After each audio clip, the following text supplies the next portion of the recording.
Shalom a todos, bienvenidos a nuestro estudio de los domingos. Hoy estamos estudiando la segunda parte de la Parashá Vaikra, la Parashá número 24. Nos encontramos en el día 13 del mes de marzo del año 2022, que equivale al día 10 del mes de Adar Bet del año 5782, de acuerdo al calendario de Hillel II. Y antes de comenzar la grabación, estaba hablando de cómo cuando llegamos a este libro, personas que dicen predicar al Mesías, aprovechan este libro para difundir su agenda con la excusa del problema que presenta el libro de Levíticos con respecto al pecado y la impureza. Y decía que cuando se llega a este libro, muchas personas entran a las congregaciones representando supuestamente al Mesías y seduce a las congregaciones a negar eventualmente la eficacia de lo que el Eterno profetizó que haría a través del ungido cuando él hiciera su aparición, según está profetizado en Isaías 53. Cuando se lee este libro, comienzan a predicar la urgencia y la necesidad de regresar al sistema antiguo y a la misma vez mencionaba cómo a eso se suma la lectura de los rabinos, cosas que debemos entender.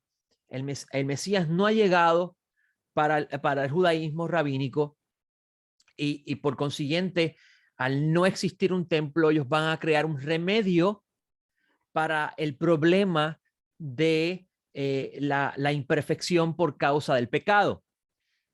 ¿Ok? Y entonces muchas personas que saltan del cristianismo entran al mundo de las raíces hebreas, entran al mundo del judaísmo mesiánico y seducidos por estos maestros empiezan a leer la literatura rabínica y a leer a Maimónides, por ejemplo, a leer la Mishnah, a leer el Talmud, sin desconocimiento, sin tener en cuenta de que el Mesías no ha llegado para ellos. Entonces dan por cierto la necesidad de reconstruir el templo porque todos estamos bajo pecado, necesitamos expiación. Entonces dan por cierto la idea de que con una simple confesión de pecado, sin un remedio sustitutivo, la persona puede conseguir, y le pido disculpas por mis perros, esto es la compilación de todas las semanas, las personas pueden conseguir expiación de esa forma. Y les tengo que decir que la escritura habla de dos pactos con respecto a la relación del humano con Dios. El pacto del Sinaí, y déjenme hacer algo aquí, no se van a callar, mi esposa no está, salió, así que tengo que pedir intervención divina. Tenemos dos pactos, el pacto del Sinaí y el pacto de Jeremías 31. Jeremías 31, que es la Brit Hadashah. Y nosotros hemos enseñado por las escrituras que los discípulos del Señor nunca enseñaron que la Brit Hadashah es retornar al pacto del Sinaí. Pablo lo menciona, el autor de Hebreo lo menciona, los discípulos, usted lee los escritos de los discípulos, usted va a encontrar que ellos nunca vieron eso de esa forma.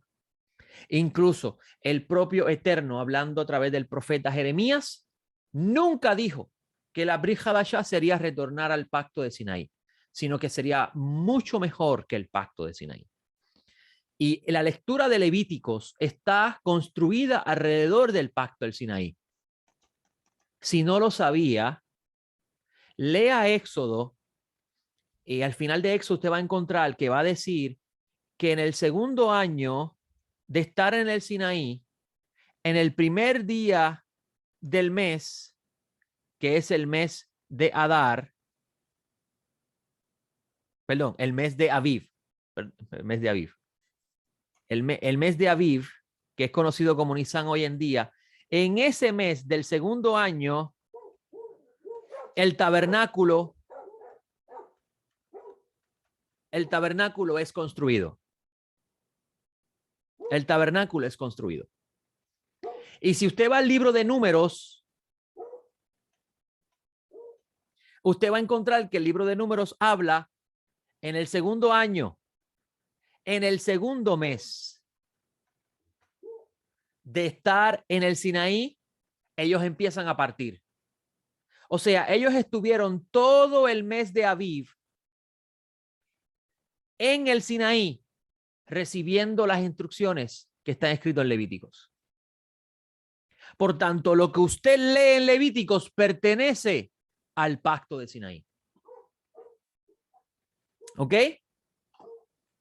Lo que usted lee en Levíticos pertenece al pacto de Sinaí. Y si pertenece al pacto de Sinaí, entonces hace total sentido lo que dice el autor de Hebreo cuando habla del primer pacto y habla del segundo pacto. Porque cuando habla del segundo pacto, dice en el capítulo 8 de Hebreo, porque si aquel primero hubiera sido sin defecto, no se hubiera procurado lugar para un segundo. Y entonces cita Jeremías 31, versículo 8 al 12, está citando Jeremías 31. Y cuando entras al capítulo, a ese versículo 13, vas a encontrar que dice, al decir nuevo, ha declarado anticuado el primero. Y lo que es anticuado y va caducando está próximo a desaparecer. Entonces en el capítulo 9 de Hebreo dice, el primero, pues también tenía por su parte reglas de culto y el santuario terrenal. Es lo que estamos leyendo en el libro de Levíticos.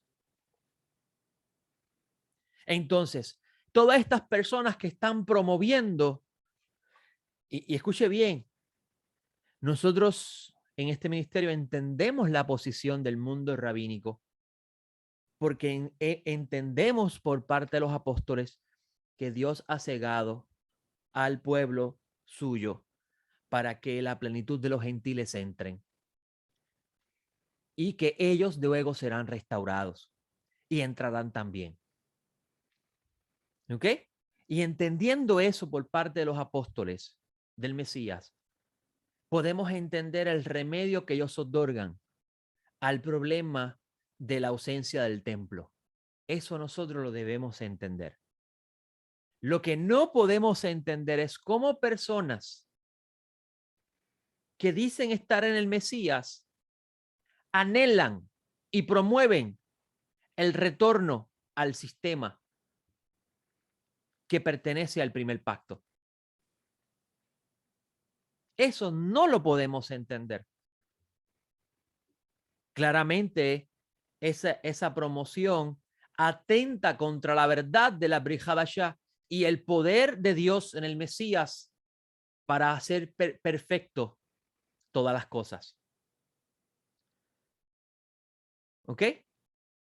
Entonces, luego de haber pronunciado eso, vamos a leer dónde nos quedamos ayer para poder ver cómo en el sistema antiguo se resolvía el problema de la imperfección, de la impureza y la transgresión. En un espacio donde se demandaba perfección, pureza y no transgresión. ¿Ok? Hasta aquí. ¿Hay preguntas? Adelante, en lo que tomo un poco de agua.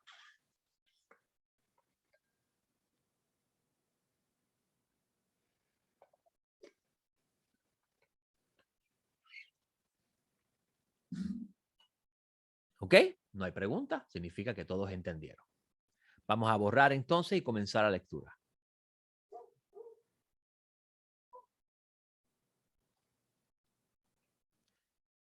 Dice, donde nos quedamos ayer, el Eterno habló a Moisés diciendo, habla a los hijos de Israel diciendo, si alguien peca inadvertidamente en cualquiera de las cosas que el Eterno ha mandado que no se hagan y se hace alguna de ellas, si el que peca es el sacerdote ungido trayendo culpa sobre el pueblo, entonces que ofrezca al Eterno un novillo sin defecto como ofrenda por el pecado que ha cometido. Yo le hago una pregunta.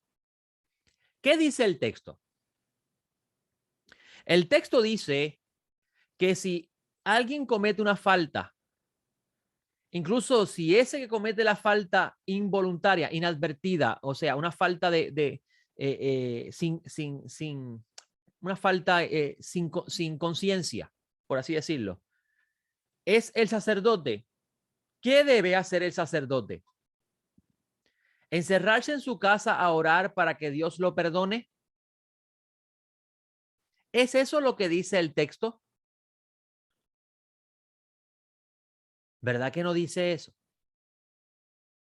Dice que la persona tiene que presentar una ofrenda en el santuario y que esa ofrenda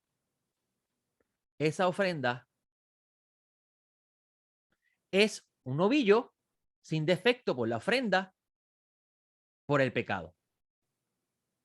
Le pregunto, una persona que nace bajo el pacto de Sinaí, ¿cómo trabaja este problema? Una persona que está en el pacto de Sinaí, de acuerdo a la escritura, ¿cómo trabaja el problema de una falta por ignorancia? Un pecado por ignorancia. De, lo, de la forma que dice la escritura o a su forma. Parece que no me entendió. En este momento, con oraciones, es el remedio de los rabinos y Dios no le dio la autoridad a los rabinos para cambiar la ley.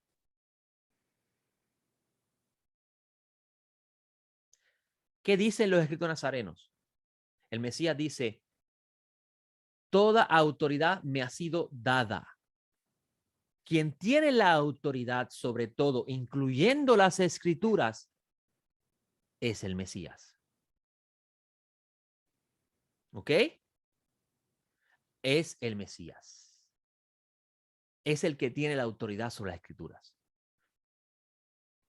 Incluso ese es el sentido de la lectura de Mateo 12 con respecto al Shabbat.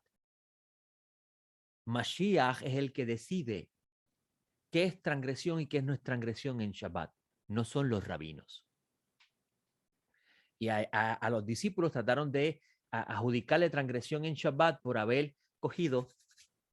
Y Yeshua le dice, David hizo algo similar y Dios se lo consideró por misericordia. No se lo consideró por falta, porque David estaba huyendo y lo querían matar. Los sacerdotes transgreden el Shabbat, pero están sirviendo a Hashem. Estos individuos andan conmigo, me están sirviendo a mí, que yo soy más grande que el templo. Y además de todo, yo soy el amo del Shabbat. Y yo decido qué es transgresión y qué no es transgresión en Shabbat. Así como lo escucha, ¿oyó? Así como lo escucha. Entonces, el único que tiene autoridad de parte del Padre para realizar cambios, si así es necesario, es Mashiach. Pero el Mashiach, usted dijo que el Mashiach no puede cambiar nada. Cuando el Mesías apareció en el mundo, no vino a cambiar la ley. Vino a obedecer lo que el Padre le ordenó. ¿Ok? Es diferente. Él no vino a dejarlo sin defecto. Él vino a hacer lo que el Padre le ordenó. Pero cuando al Mesías se le entrega la autoridad, y recuerde que el libro de Mateo fue escrito después del Mesías resucitado, y los discípulos tomaron el atrevimiento de, con la autoridad del Mesías, enseñar de parte del Mesías cosas que incluso siguen en disputa hoy si realmente Yeshua dijo eso o no. Y obviamente es porque no entienden algunos no entienden el mundo de ese entonces. El único que tiene la autoridad sobre todo es el Mesías. Ningún hombre fuera del Mesías puede cambiar la ley. ¿Ok? Así que el remedio que ofrecen los rabinos no tiene permiso de Dios. Pues si tuviese permiso, escuche esto, amigo, si tuviese permiso de Dios, en vano murió el Mesías. No es necesario que entonces muera el Mesías por los pecadores, porque con una sola confesión de la persona y un extenso ayuno, ya hay perdón. Analice eso, amigo. No caigan en esa trampa, porque muchos que estaban en el Mesías han caído en esa trampa y ahora andan diciendo, yo no necesito que nadie muera por mí porque yo puedo conseguir perdón mediante la confesión de mis pecados. ¿Oyó? Así que le hago la pregunta, en el sistema del Sinaí, Cuando una persona cometía una falta involuntaria, ¿cómo se remediaba el problema? Muy buena respuesta, María Cecilia, como dice la Escritura. No hay otro remedio. No hay otro remedio. Y si alguien le dice a usted, pero David cometió una falta y no presentó una ofrenda por el pecado, sino que se tiró en humillación ante el Eterno para pedirle perdón. ¿Es verdad? Muy cierto. Pero ¿qué transgresión cometió David? Que hablamos ayer sobre eso. ¿Qué transgresión cometió David? Una transgresión de muerte. Y si usted no lo sabía, los discípulos hablan también de eso.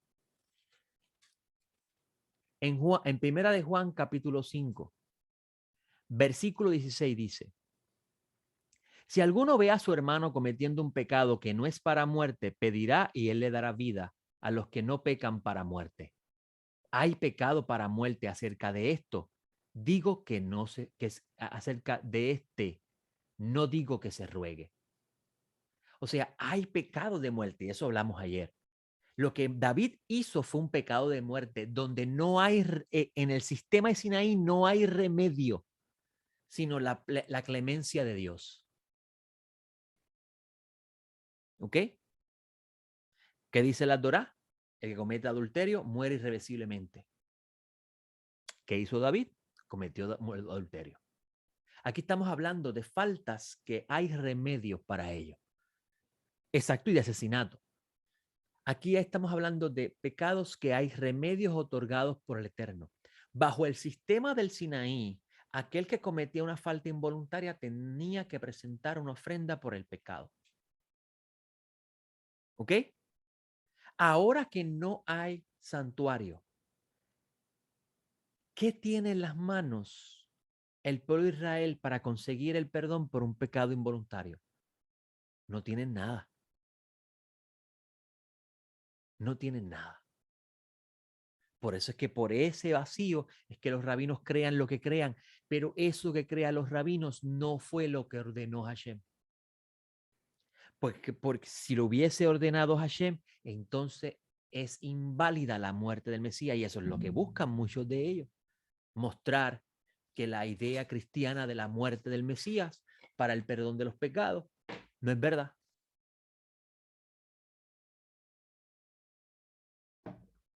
¿Ok? Traerá el novillo a la puerta de la tienda de reunión delante del Eterno. Pondrá su mano sobre la cabeza del novillo y lo degollará delante del Eterno. Luego el sacerdote ungido tomará la sangre del novillo y le traerá a la tienda de reunión. Y el sacerdote mojará su dedo en la sangre y rociará de la sangre 7 veces delante del Eterno frente al velo del santuario. El sacerdote también pondrá de esa sangre sobre los cuernos del altar del incienso aromático que está en la tienda de reunión delante del Eterno. Y derramará toda la sangre del novillo al pie del altar del holocausto que está a la puerta de la tienda de reunión. Y quitará todo el sebo del novillo de la ofrenda por el pecado, el sebo que cubre las entrañas, todo el sebo que está sobre las entrañas, los 2 riñones con el sebo que está sobre ellos y sobre los lomos y el lóbulo del hígado y que quitará con los riñones. De la manera que se quita del buey y del sacrificio de las ofrendas de paz, el sacerdote los quemará sobre el altar del holocausto.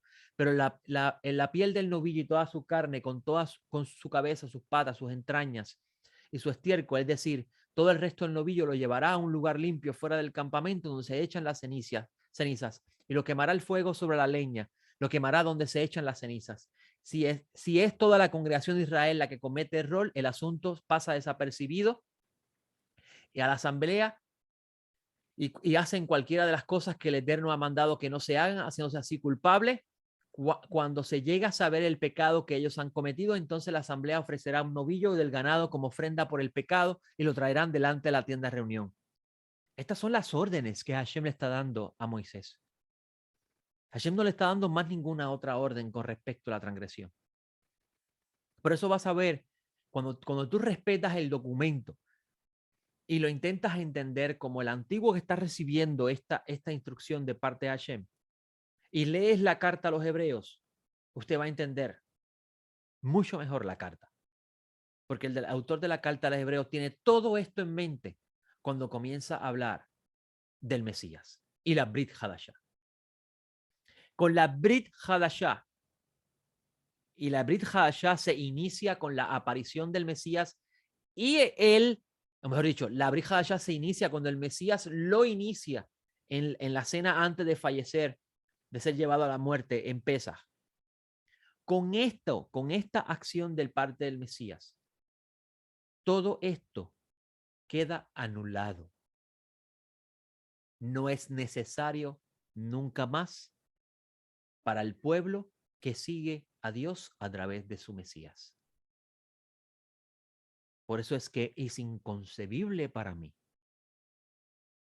que alguien que predique a Mesías diga que hay que construir el templo y reanudar los sacrificios porque estamos impuros y necesitamos cumplir con los preceptos del pecado.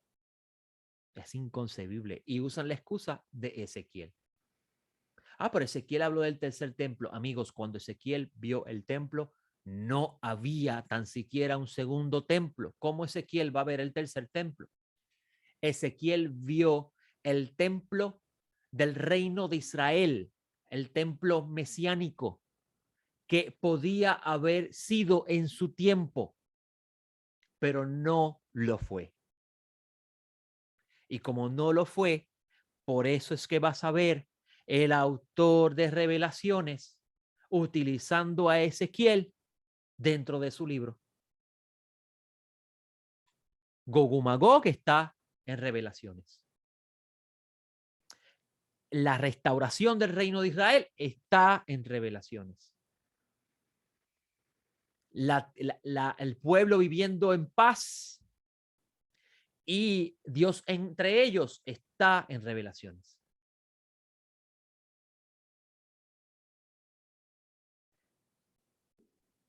O sea, que el sacrificio más importante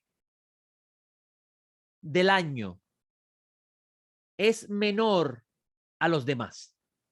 Eso es un disparate. Si el día más importante de todo el sistema del Sinaí es Yom Kippur y el Mesías cumplió con la demanda de Yom Kippur, ¿cómo es posible que entonces se necesiten los otros?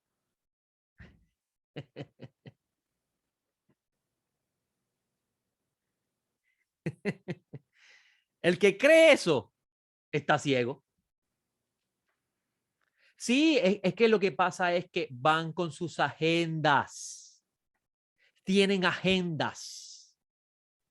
Y recuerde que toda persona que se sienta en la silla de maestro debe renunciar a su agenda para seguir la agenda del que lo envió. El mejor ejemplo de eso es Pablo de Tarso. Pablo de Tarso dice: yo soy, de acuerdo a la Torá, fariseo, hebreo de hebreo, a los pies de Gamaliel. En cuanto a la observancia de la Torá, intachable. Y todo eso lo di por nada por causa del Mesías. Pablo de Tarso es el mejor ejemplo de renunciar a la agenda personal para seguir la agenda de el Mesías. Y el Mesías le dijo a sus discípulos: vayan y anuncien la buena nueva. No dijo: vayan y enseñen el templo. Vayan, enseñen a la gente cómo es el templo, cómo se observan los sacrificios. Él no dijo eso. Y cuando él dijo eso, antes de eso, él dijo: toda autoridad me ha sido dada.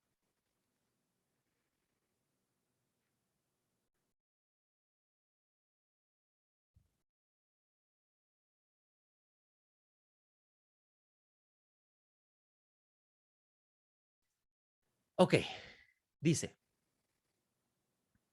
los ancianos de la congregación pondrán sus manos sobre la cabeza del novillo delante del Eterno. Y el novillo será degollado delante del Eterno. Entonces el sacerdote ungido traerá sangre del novillo a la tienda de reunión, mojará el sacerdote su dedo en la sangre y lo rociará 7 veces delante del Eterno, frente al velo. Ah, by the way, gracias por acordarme eso, Mayrin. Vuelvo a leerlo. Ellos dicen que el libro de Hebreos solo habla de Yom Kippur, no de los demás sacrificios. Por eso se necesita el templo. Un discípulo llamado Juan escribe una carta en el periodo del tiempo donde se podría decir que ya el asunto del templo está casi llegando a su fin, porque Israel va a sufrir el exilio de Roma. Y escribiendo esa carta, él dice: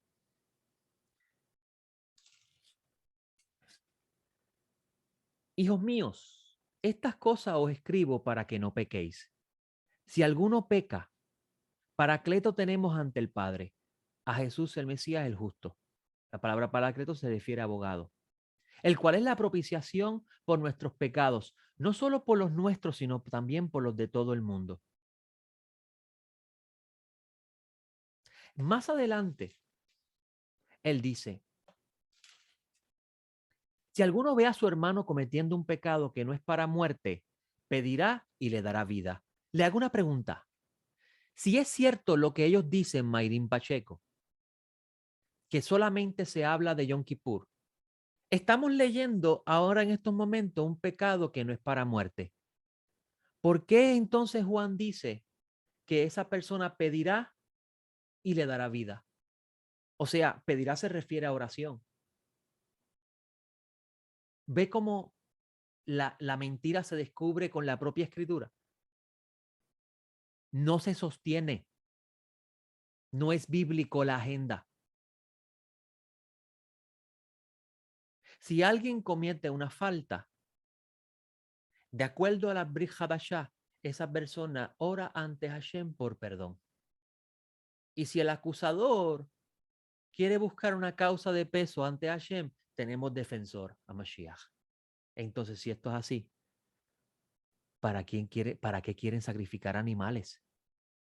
Es que no es suficiente eso.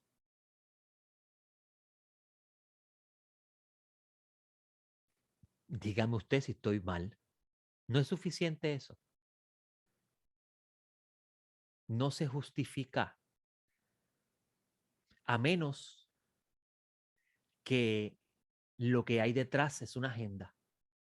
Es que no acaban de entender, y muchas gracias por decir eso, no acaban de entender que lo que hizo Yeshua en el madero es más grande, es superior a cualquier ofrenda de sacrificio en el sistema antiguo. Por eso es que predican un falso Mesías y están guiados por el espíritu antimesías. Se oponen a la obra del Mesías, a la obra de Dios en Yeshua el Mesías. Están guiados por el espíritu antimesías. Así como lo está escuchando. Gracias al Eterno, que nos ha dado las sagradas escrituras para que leyéndolas nosotros nos demos cuenta de esa mentira. Porque lo que tenemos que hacer es leer.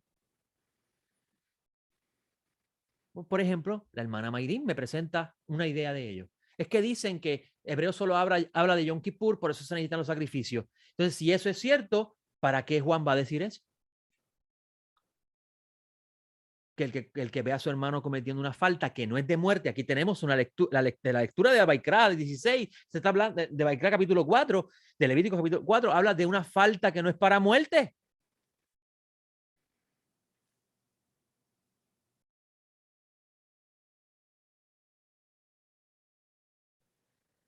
Pondrá sangre. Exacto, exacto. Pondrá sangre sobre los cuernos del altar que está delante del Eterno, en la tienda de reunión, y derramará toda la sangre al pie del altar del holocausto que está a la puerta de la tienda de reunión. Le quitará todo el cebo y lo quemarán sobre el altar. Y escuche bien, yo no estoy en contra del templo. No, no, no, en lo más mínimo. Lo que yo no estoy a favor es de aquellos que quieren tirar a la basura lo que Yeshua hizo por toda la humanidad. los que dicen con sus enseñanzas, eso no es suficiente. Se necesita el sistema antiguo. De eso es que yo estoy en contra. Porque eso es negar al Mashiach. Le quitará todo el cebo, lo quemará sobre el altar y hará con el novillo lo mismo que hizo con el novillo de la ofrenda por el pecado. Hará lo mismo con él. Así el sacerdote hará expiación por ellos y ellos serán perdonados. Sacará el novillo fuera del campamento y lo quemará como quemó el primer novillo. Es la ofrenda por el pecado de la asamblea.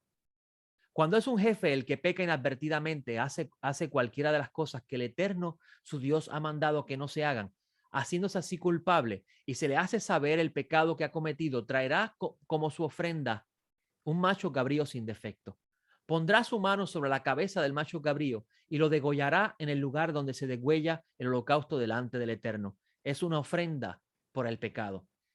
Entonces el sacerdote tomará con su dedo de la sangre de la ofrenda por el pecado y la pondrá sobre los cuernos del altar del holocausto y derramará el resto de la sangre al pie del altar del holocausto y quemará todo el cebo sobre el altar como en el caso del cebo del sacrificio de las ofrendas de paz. Así el sacerdote hará expiación por él por su pecado y será perdonado.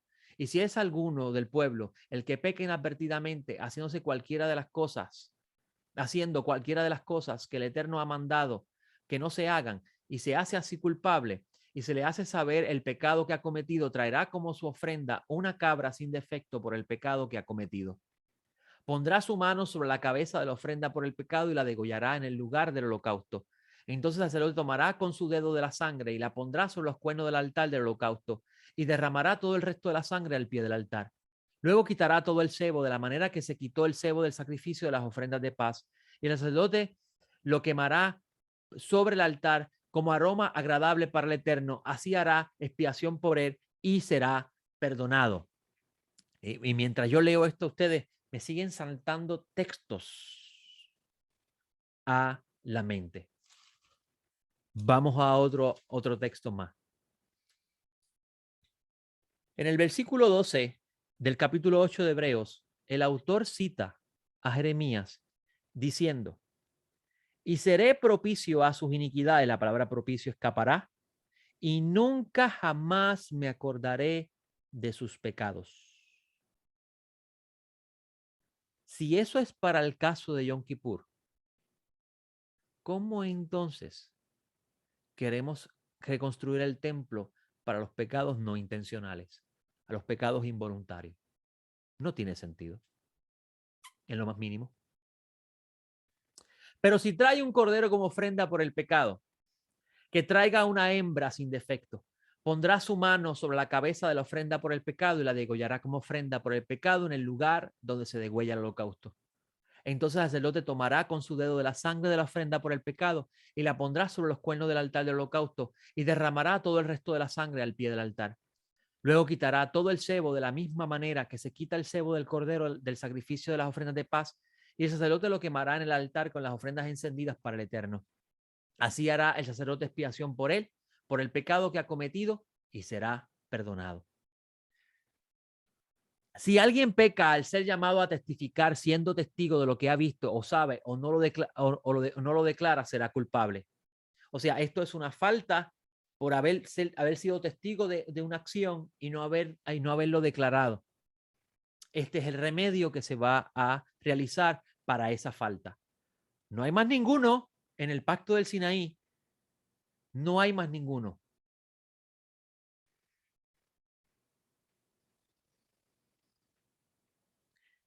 Es muy cierto. Se enfocan en que como hay que hacer ofrendas de paz y todas esas cosas. Mire, los judíos del segundo templo que predicaron a Yeshua el Mesías, incluso los israelitas del tiempo de los profetas, específicamente los profetas, hasta el cansancio dijeron que todo esto no es porque Hashem desea sacrificios. Hasta el cansancio lo enseñaron. Hashem no quiere esa ofrenda y sacrificio. Hashem quiere que practiquemos la justicia, que hagamos lo correcto. Y entonces, ¿por qué Hashem dio este sistema? Pablo tal solo enseña. Era hasta que viniese lo perfecto. Óigame, si este hombre del tiempo del segundo templo dice que ya lo perfecto vino y que en el Mesías estamos revestidos, ¿cómo es posible que queremos regresar a lo que no era perfecto? Porque si fuera perfecto, nos hicieran los mismos sacrificios todo el tiempo. Ah, pero entonces los sacrificios de agradecimiento, el corbán. ¿Quieres Hashem la víctima o te quiere a ti? ¿Es el Dios de Israel igual que los dioses de los pueblos paganos que lo que es carnívoro y quiere comerse los animales? No. Hashem quiere al hombre, al humano, a la mujer, que se acerque con él y se relacione con él. El sistema era un remedio hasta que viniese lo perfecto. Pero los que no quieren lo perfecto desean el sistema.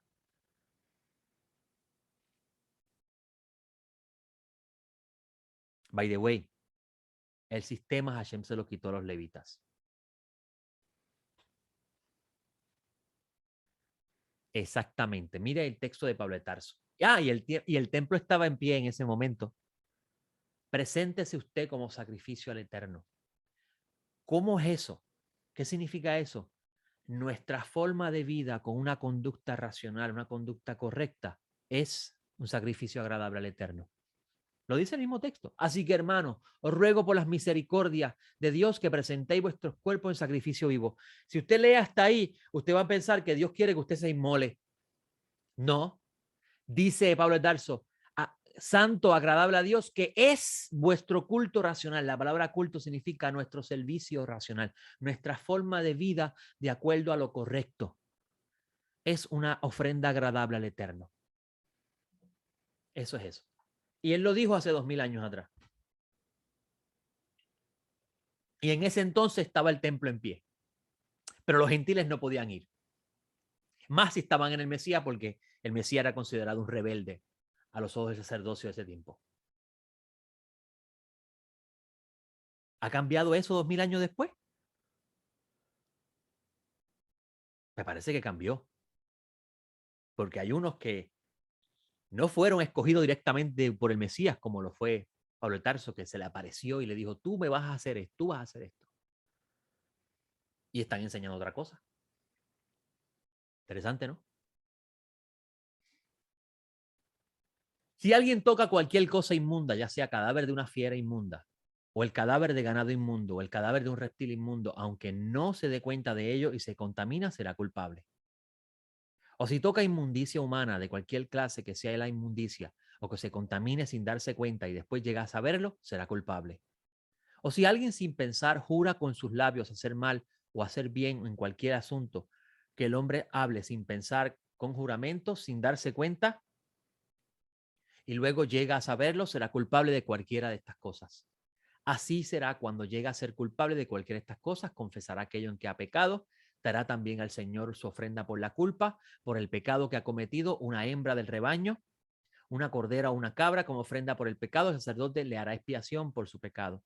Pero si no tiene lo suficiente para hacer un cordero, entonces traerá el Señor como ofrenda por la culpa de aquello en que ha pecado 2 tórtolas o 2 pichones como una ofrenda, como uno como ofrenda por el pecado y el otro como holocausto. Lo traerá al sacerdote. Miren qué interesante. Se está hablando de la situación y después se ofrece el remedio. Ese es el pacto de Hashem. Esa es la ley de nuestro Dios. No la ley de los hombres.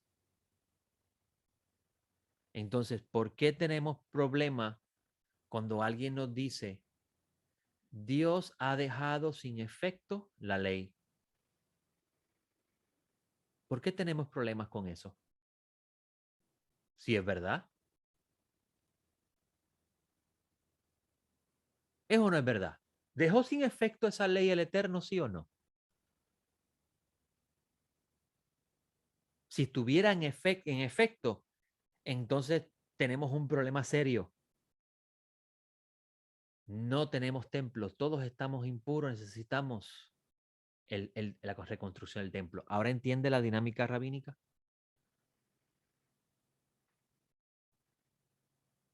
Pero los que estamos en el Mesías, sabemos que esto no es así, porque el Mesías y sus apóstoles predicaron que el Eterno trajo algo mejor para que se cumpliese lo que dijo en Jeremías 31. Voy a hacer un pacto no como el que hice con sus padres en el Sinaí. Sí, eso es lo que estoy diciendo. Y vuelvo y repito, Gladys, mi voz de alerta no es contra los rabinos. Mi voz de alerta es contra aquellos que predican a un Mesías que no es el de la Escritura y le llaman Yeshua. Que entran a las congregaciones diciendo que van a enseñar a Yeshua y están enseñando algo que él no enseñó. No es el asunto con los rabinos. Eso lo entendemos perfectamente.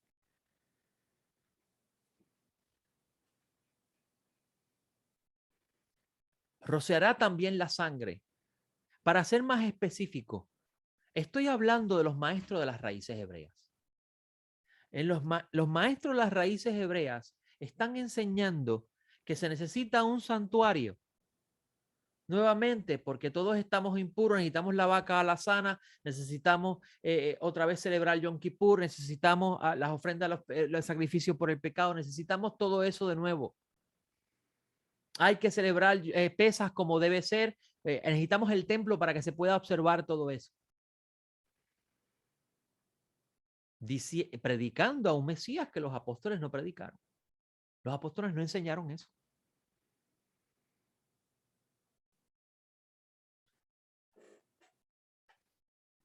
Los apóstoles, búsqueme un solo documento en los escritos nazarenos, no lo va a encontrar. No lo va a encontrar. Aún en los mismos escritos que pertenecen al periodo después de la destrucción del templo, que todavía existían este grupo de personas que siguieron el mandato de los apóstoles, no hablaban de eso. Al contrario, lo que hablaban es el Mesías está por regresar porque el Mesías dijo que el santuario iba a ser destruido y que iba a ocurrir un periodo difícil y él iba a regresar. De eso es que ellos hablaban. No hablaban de que hay que reconstruir el templo. En ningún lugar la escritura dice que se necesita un tercer templo para cumplir las profecías. En ningún lugar.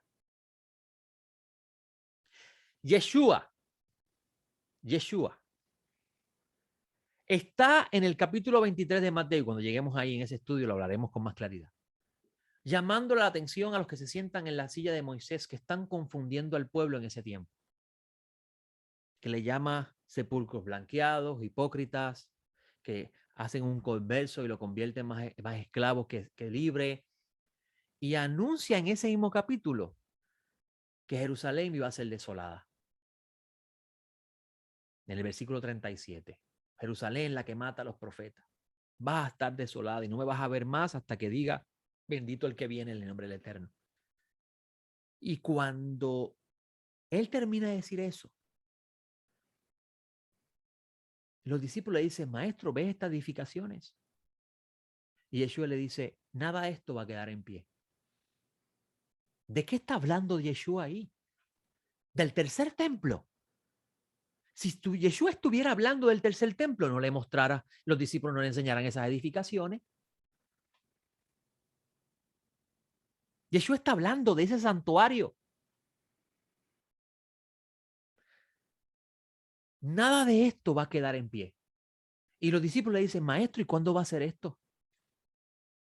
¿Cuándo vas y cuál va a ser la señal de tu venida? ¿Por qué le pregunta a él cuál es la señal de tu venida? Porque hace unos segundos, unos minutos atrás dijo, no me vas a ver más hasta que digas bendito el que viene en nombre del Eterno. Bendito, respetemos el documento. Él le está hablando a esa generación allí presente, le está diciendo, ustedes son esto, hacen esto mal. Y después dice, Jerusalén, no me vas a ver más hasta que digas bendito el que viene en nombre del Eterno. Y saliendo de ese lugar, lean el 24, más vamos a buscarlo.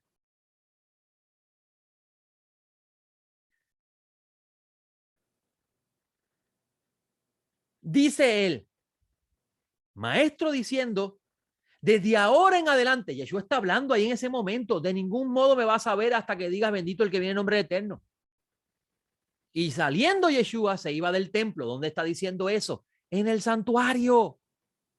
Cuando sus discípulos se acercaron para mostrar las edificaciones del templo, tomando entonces las palabras, le dijo, ¿veis todas estas cosas? ¿Qué es todas cosas? El tercer templo. Amigos, y lo que está allí en pie es el segundo. Lo que está allí en pie es el segundo. ¿Veis todas estas cosas? De cierto digo que no quedará aquí piedra sobre piedra que no sea totalmente derribado. Y entonces los discípulos le preguntan, maestro digno, ¿cuándo será esto? ¿Cuándo será qué? La destrucción del santuario.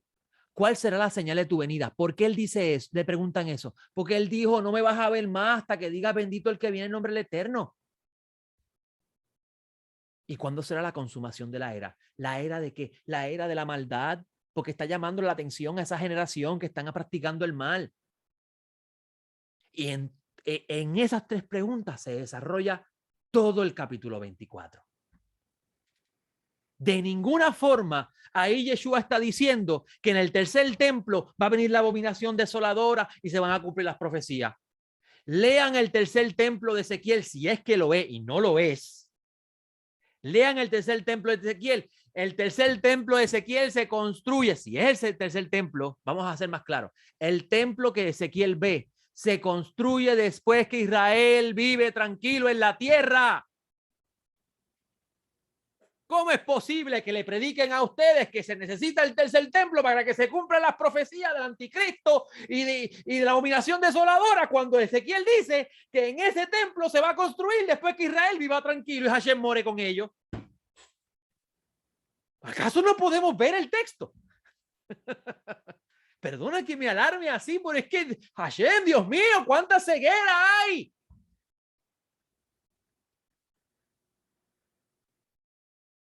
Y asimismo lo presenta Revelaciones.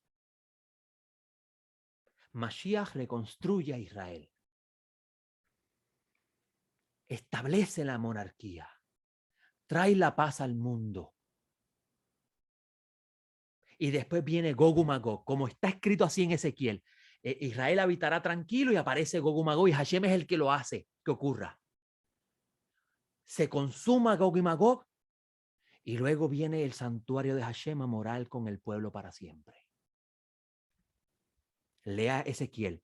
Israel es restaurado. Gog y Magog y después el templo que ve Ezequiel. ¿Y qué dice Juan? No vi templo.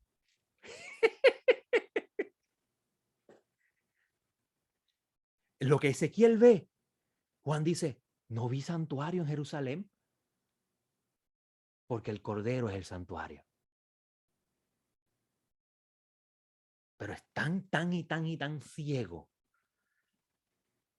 Amigos, respetemos el documento. Los discípulos le están preguntando ahí sobre el segundo templo. Lean la historia del segundo templo. Vas a ver que en el tiempo del año 68, cuando empezó a ocurrir esas cosas terribles con respecto a la destrucción del templo, ocurrió la abominación desoladora también, como Yeshua lo profetizó. Ah, pero el Mesías no regresó. Sí, amigos, no regresó. Porque la razón por la cual Hashem envía calamidad al mundo es para que las personas se alejen de sus caminos y busquen al cielo. Y el Mesías vendrá cuando lo deseemos. ¿Qué es lo que dice él? No me vas a ver más hasta que diga bendito el que viene del nombre del Eterno.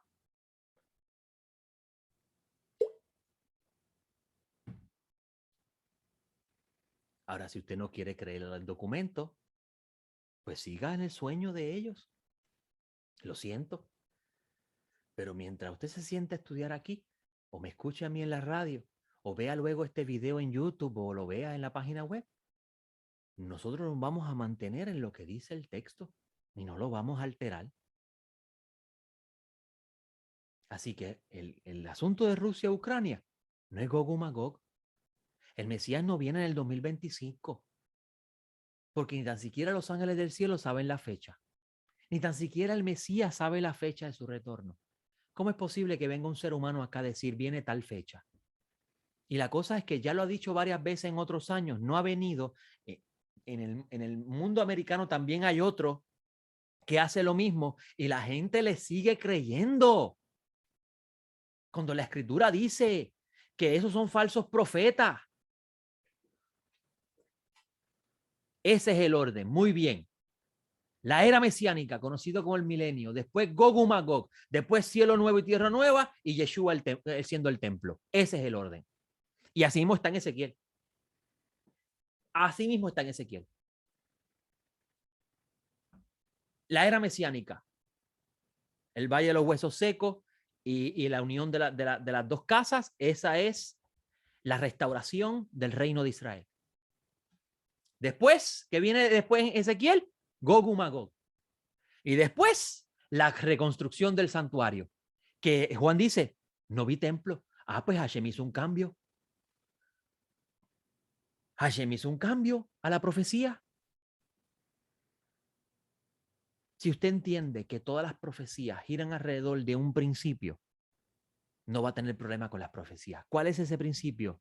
Todas las profecías giran alrededor con el deseo, alrededor del deseo de Dios de habitar con su pueblo.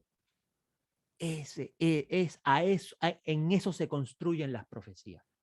Cuando el pueblo no quiere que Hashem viva en ello, ocurre destrucción. Y si el Mesías es la carroza de Dios, entonces hace total sentido cuando Yeshua le dice, ay, Jerusalén, Jerusalén, la que mata a los profetas y apedrea a los que te han sido enviados. ¿Cuántas veces quise juntar a tus hijos como la gallina junta sus polluelos bajo sus alas y no quisiste? He aquí, oh, vuestra casa será dejada desolada y os digo desde ahora en adelante que no me vas a ver hasta que digas bendito el que viene en nombre del Eterno. No se hace total sentido esas palabras. ¿Verdad que sí?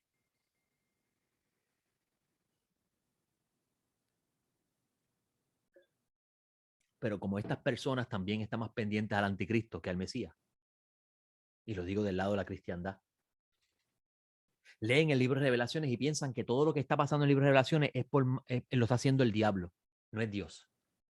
Las plagas no las envía Dios, es el diablo.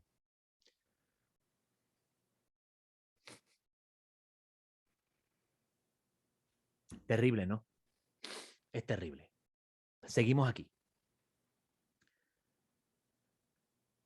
Dice, entonces preparará el segundo como holocausto según la ordenanza. Así el sacerdote hará expiación por él, por el pecado que ha cometido y le será perdonado. Pero si no tiene lo suficiente para 2 tórtolas o pichones, entonces, como ofrenda por el pecado que ha cometido, traerá la 10ª parte de una efa de flor de harina como ofrenda por el pecado. No pondrá aceite ni incienso en ella, pues es ofrenda por el pecado.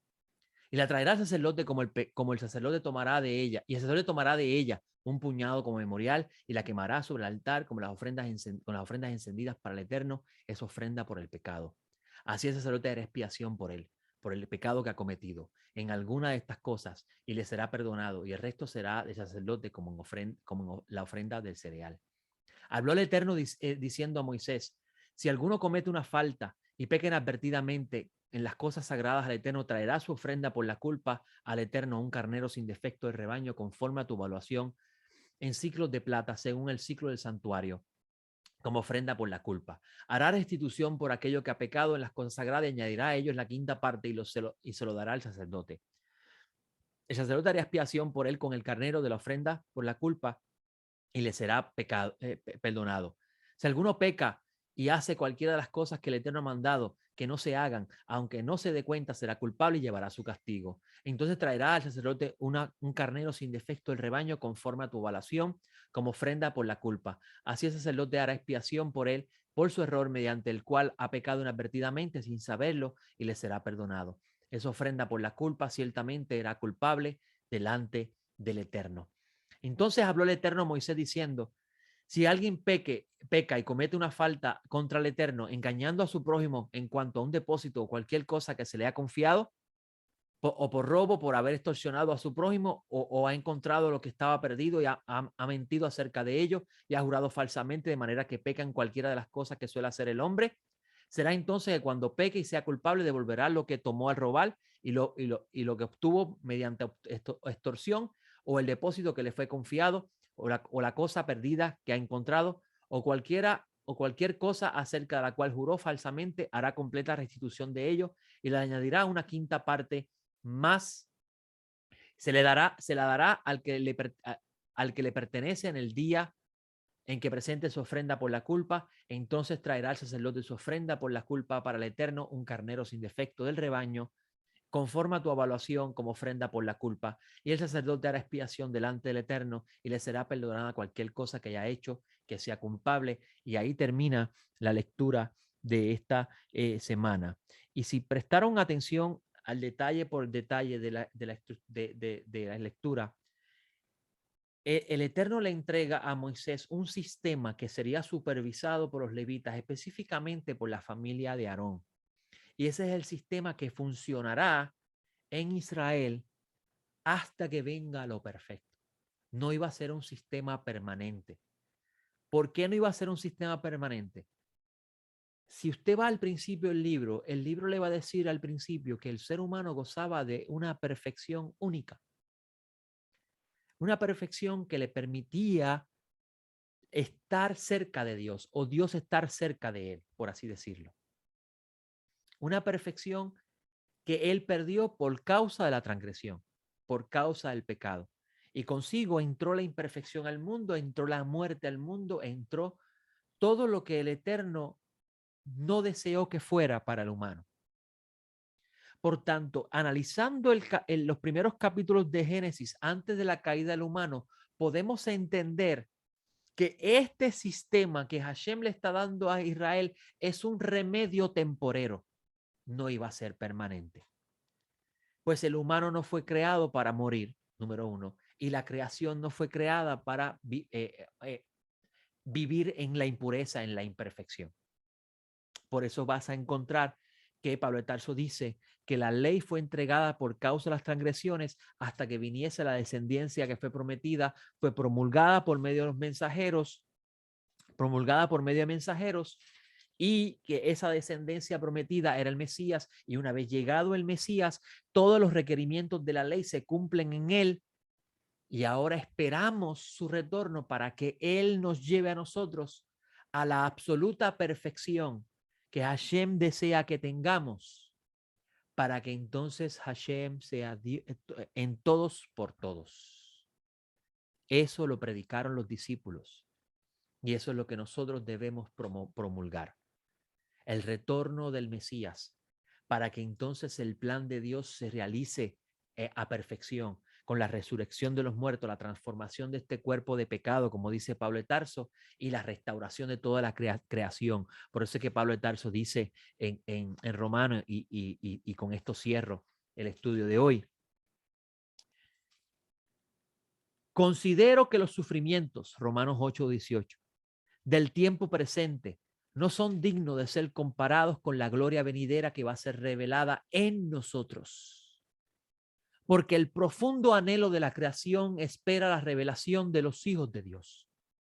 Porque la creación fue sometida a vanidad no por su propia voluntad, sino porque la sujetó en esperanza de que también la creación misma será liberada de la esclavitud de corrupción a la libertad gloriosa de los hijos de Dios. Porque sabemos que toda la creación gime a una y sufre dolores de parto hasta ahora. Y no solo ella, sino también nosotros mismos, que tenemos las primicias del Espíritu. Nosotros también gemimos dentro de nosotros mismos, esperando ansiosamente la adopción y la redención de nuestro cuerpo. Porque en esperanza fuimos salvos, pero la esperanza que se ve no es esperanza. Porque ¿para qué esperanzarse en lo que alguno ve? Pero si esperamos lo que no vemos, con paciencia lo esperamos ansiosamente. Y asimismo también el Espíritu ayuda en nuestra debilidad, porque para eso fue dado. El Espíritu fue dado para ayudarnos en este proceso.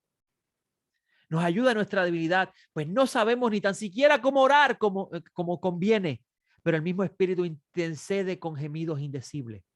Y el que escudriña los corazones sabe cuál es la intención del Espíritu, porque intercede por los santos conforme a Dios.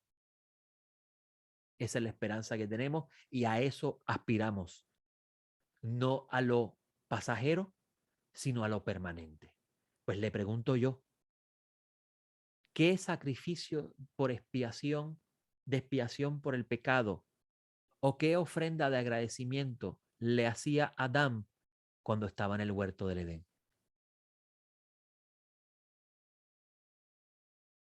A ver, ninguno, ninguno.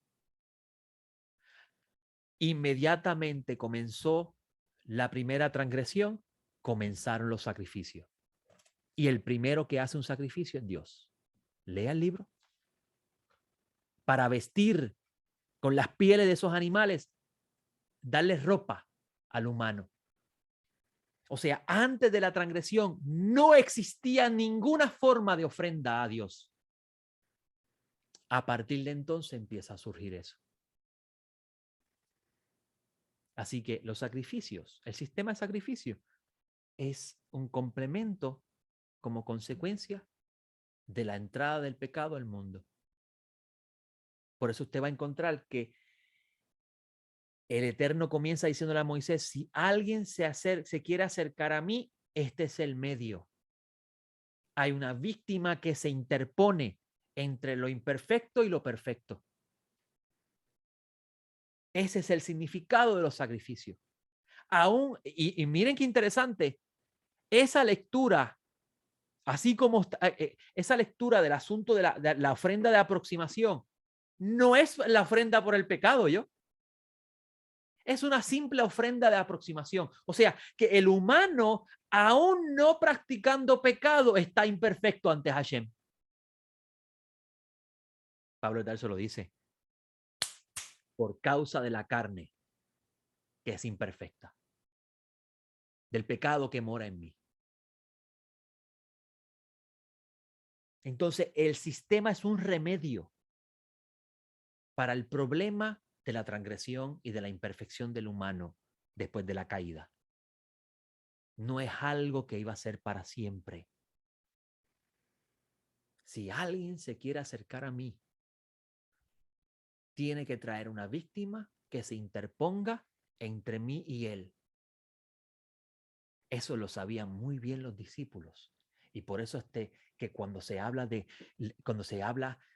los cánticos y las oraciones y las alabanzas y los salmos de agradecimiento al Eterno, lo hagamos a través de Yeshua, que ese es el que se interpone, el que está en el medio entre el imperfecto y el perfecto,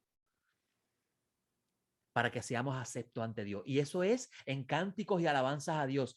Imagínate en el pecado. Pero si no leemos el libro y no respetamos el libro tal como lo leía un antiguo israelita, no vamos a entender las maravillas de Dios. ¿Ok? Así que con esto termino la enseñanza de hoy. A todos los que nos escucharon a través de Raim Radio, usted escuchó la segunda parte de la porción Baikra, que va a estar en nuestra página web, elcaminoennazareno.com. Y si Hashem así lo permite, lo vamos a subir también a YouTube para que esté colocado esta semana en YouTube. De mi parte me despido y espero en el Todopoderoso que ustedes sintonice nuestra programación en la semana, donde tenemos variedad de enseñanzas, y nuestra página web elcaminoennazareno.com, donde ya están estas enseñanzas en video y usted las puede ver. Gracias por acompañarnos. Excelente semana. Shalom. Y a ustedes que están conmigo, muy bien, excelente cita, Mayrín. Y teniendo un gran sacerdote sobre la casa de Dios, acerquémonos con corazón sincero, en plena certidumbre de fe, purificados los corazones de la mala conciencia y lavados los cuerpos con agua pura. Y esa cita de Mayrín se merece un amén. Gracias al Eterno por Yeshua nuestro Señor. Gracias a ustedes. Gracias por acompañarme, gracias por sus oraciones y gracias por apoyar nuestra labor. De mi parte, yo anhelo ese día, que el Maestro regrese, que tome su lugar en medio nuestro y que el mundo sea limpiado de toda maldad, de toda limpieza, y que nosotros podamos ser partícipes de esa obra maravillosa, la reconstrucción del mundo, para convertir el mundo en la casa de Hashem por siempre y para siempre. Mi boca está mucho mejor hoy. No sé cómo va a reaccionar más ahorita, pero tengo por ahí unos antiinflamatorios o analgésicos, por si acaso me da dolor. Mañana es el día difícil. Mañana donde me ponen las cosas esas de metal que le ponen en la boca a uno para arreglar los dientes. Pero tengo 5 días para recuperarme y así que voy a poder estar con ustedes en Shabbat. Un abrazo a todos. Shalom.